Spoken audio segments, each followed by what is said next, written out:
All right, so let's dive into some pretty heavy stuff today.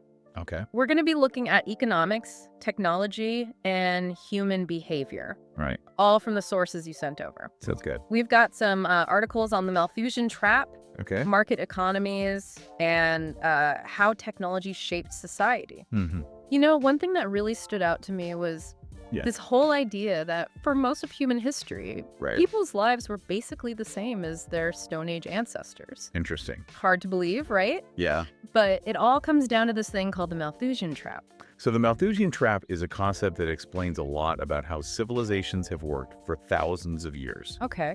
The argument is that population growth will always outpace our ability to produce resources. Like food, especially, I imagine. Exactly, especially food. So are we just constantly, like, on a treadmill then? Yeah, basically. Just trying to make enough to feed all these people, but never getting ahead? Yeah, that's a great way to put it. Huh? So Malthus really focused on this difference in growth patterns. Okay.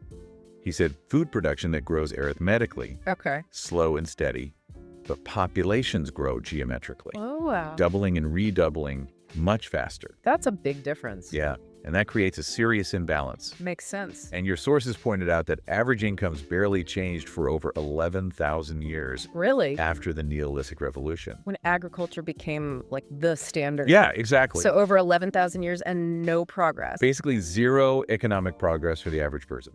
Wow. That's kind of mind-blowing. It really is. And even in places like 18th century England, which you think of as being pretty advanced for the time, Right. people were still living like their Stone Age ancestors. Yeah, the standard of living for most people was pretty comparable. Wow. There's even evidence that in some regions like Asia, Okay. people were actually worse off Then cavemen. than hunter-gatherers. Yeah. That's crazy. So does that mean settling down and doing agriculture didn't actually make things better? That's a big question. Yeah. And historians are still debating it. Okay. But for most of history, technology just couldn't keep up with how fast the population was growing. Right. And that led to these cycles of boom and bust, Okay. where innovation would give some relief from scarcity, Yeah. but it was always temporary. But then we broke free from that trap, right? We did. How'd we do that? Yeah. How do we escape this cycle? The Industrial Revolution was a major turning point. Okay. Around the late 19th century, we saw this huge increase in productivity. Like a sudden jump. Yeah, it's called the Great Divergence. Huh. And that changed everything. Yeah, completely changed the course of human history. So this wasn't just a small improvement. No, it was a total game changer. I think some historians say discovering oil was really important for that shift. Yeah. New energy sources definitely played a part. Gave us power for like mass production and all that. Yeah. Exactly, mass production, transportation, all the innovations that let us make more stuff. But it wasn't just energy, right? Right. Your sources talk about how information technology has been just as important. Like Moore's Law. Yeah, Moore's Law. The idea that computing power doubles every 2 years. It's amazing how fast it's growing. It's crazy. Yeah. And that affects other fields too, right? Absolutely. Genetics, physics, engineering, even biology. They're all becoming information technologies. Exactly. Which means they're advancing faster and faster. Which brings us to another interesting idea. Okay. Ephemeralization. Ephemeralization. It's the idea that we can do more with less as technology gets better. So think about it.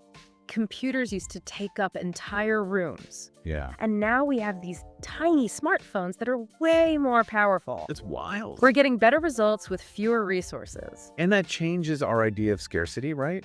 It really does. So it's like we flipped the script on Malthus. Yeah. Instead of needing more to make more, we're making more with less. It's a huge shift in how we think about economics. For sure. And speaking of economics, your sources talked about the 3 core mechanisms of market economy. Yes, they're crucial for understanding this new reality of abundance. So what are they? Okay, first you have labor for income. People working to earn money. Right, so they can buy things. Makes sense. Then there's property value and monetary exchange.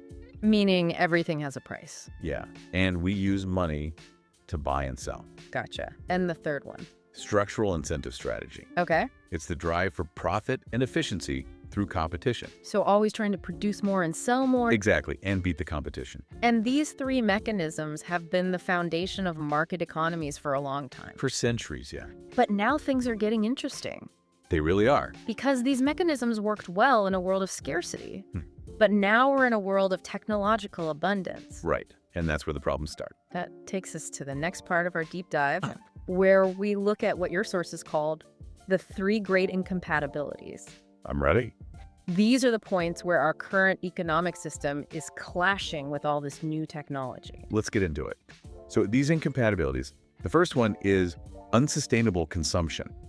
Okay. It asks this question: if our economy depends on people buying more stuff all the time, how does that work on a planet with limited resources? Right, because we only have one Earth. Exactly, a finite planet. One of the sources said we'd need 27 Earths by 2050 Wow, if everyone consumed like developed countries. that's scary. It is, and we're already seeing the effects. Yeah, the sources talked about resource depletion, deforestation, biodiversity loss. We're using up resources faster than they can replenish. Right, it's like we're running up a credit card bill. That future generations will have to pay. Exactly. And the problem is, environmental concerns are seen as obstacles to economic growth. Like we have to choose between the environment and the economy. Yeah, that's a false dichotomy. We need a system that sees them as connected. Absolutely, we can't have a healthy economy on a sick planet. Right. The second incompatibility is technological unemployment. Okay. This one really got me thinking. Okay. I was talking to someone about the minimum wage, and I said it might not even matter in the long run Really? because automation is taking over so many jobs. It's happening so fast. And as technology keeps improving, it's only going to get faster. Machines are just cheaper, more reliable, more productive than humans in a lot of ways. One of the sources talked about shoe factories, Oh, yeah. where robots can make a pair of shoes every 30 seconds Wow. compared to a human who might make a few pairs a day. That's a huge difference. And it challenges this idea that new jobs will always replace the old ones. The Luddite fallacy. Yeah, but it doesn't seem to be true anymore. Things are changing too fast. So we might be in a situation where productivity goes up, but jobs don't. That's what the sources suggest. And we're seeing signs of that already. Like what? Productivity is increasing, but wages are flatlining. It's not trickling down to the workers. And all the gains are going to the top. The top 1% or even less. So the third incompatibility is inequality in public health. This brings in the human element. It's not just about economics, it's about well-being. Right. And the research shows that inequality itself is bad for public health. Even in rich countries. It's not just about absolute poverty. It's about the gap between the rich and the poor. The bigger the gap, the worse the health outcomes. For everyone. The sources list all sorts of problems. Yeah, like what? Shorter lifespans, drug abuse, higher crime rates, lower trust, less social mobility. It's a grim picture. And it's not just about individual suffering. And affects the whole society. Inequality erodes trust in institutions, creates instability. It's a vicious cycle. So we've got these three big issues: unsustainable consumption, technological unemployment, and inequality. All interconnected. And they all stem from this mismatch between our economic system and the world we live in now. It's like we're at a crossroads. Where do we go from here? Okay, so we've talked about all these challenges, these three incompatibilities that are kind of shaking things up. But what about solutions? What can we do about all this? Yeah, this is where things get really interesting. Okay. Your sources don't give any easy answers, Of course not. but they point to some pretty radical possibilities. Okay, I like radical. The main takeaway is that our market economy, the one we have now, Yeah, developed in a world where everything was scarce. right. It's a system built on fighting over limited resources.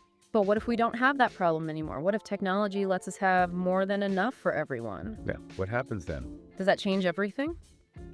Some people think it does. Okay. They say we need a whole new economic model, Whoa, one that's designed for abundance instead of scarcity. that's a pretty big idea. It is. So what would that even look like?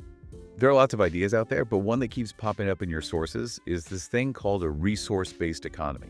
A resource-based economy. Okay, break that down for me. So in a resource-based economy, we stop focusing on money and markets, Okay. and we start managing resources directly. Directly. Instead of saying how much something costs in the market, Yeah. we look at how useful it is and how sustainable it is. So instead of competing for profits, we'd be working together to meet everyone's needs. Exactly.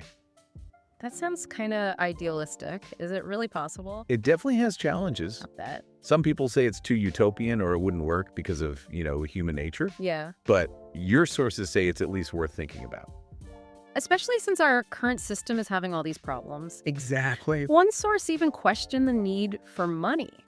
Like, if we have plenty of resources and robots are doing most of the work, Right. Well, why do we even need money anymore? that's a big question. It blows my mind. Yeah, that's a core idea in resource-based economics. Okay. Instead of working for wages, People would contribute their skills and talents for the good of everyone. But then how do we decide who gets what? That's a good question. How do we make sure things are fair? Right. And how do we motivate people if they're not getting paid? These are all important questions, Yeah. and there are no easy answers. But we need to start asking them. We do. The old ways might not work anymore. It's like we're in uncharted territory, right? Yeah. We have all this amazing technology and the potential for abundance, but we're still stuck with an economic system from a different time. We need to start imagining what a truly abundant and equitable future could look like, And that means questioning everything. and exploring new possibilities. I think that's a great message for our listeners. I agree. This has been a deep dive into some really big ideas. It has. We've looked at history, the problems of today, and some radical ideas for the future. Your sources gave us a lot to think about. They did, but this is just the beginning. It is. It's up to all of us to keep learning and questioning and pushing the boundaries. So to our listener, thanks for sending us these amazing sources. They're great. Keep digging, keep learning, and stay curious. You never know what you might discover. You might just be the one to design the economic system of the future. Wouldn't that be something? That's our deep dive for today. Thanks for joining us. Thanks for listening. Keep exploring, and we'll see you next time.